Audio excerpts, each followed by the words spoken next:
ఎదురు చూస్తే నదిలాగా మారనా, చైత్రమల్లె నువ్వు పూస్తే చిగురాకే అవ్వనా.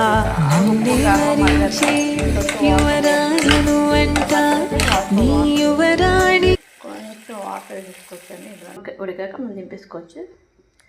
దగ్గరికి వస్తుంది కర్రీ. జస్ట్ కొత్తిమీర ఒకటి వేసేసుకొని ఒక 5 minutes ఉంచేసుకొని మన కర్రీ అయితే దగ్గరకు వచ్చేసి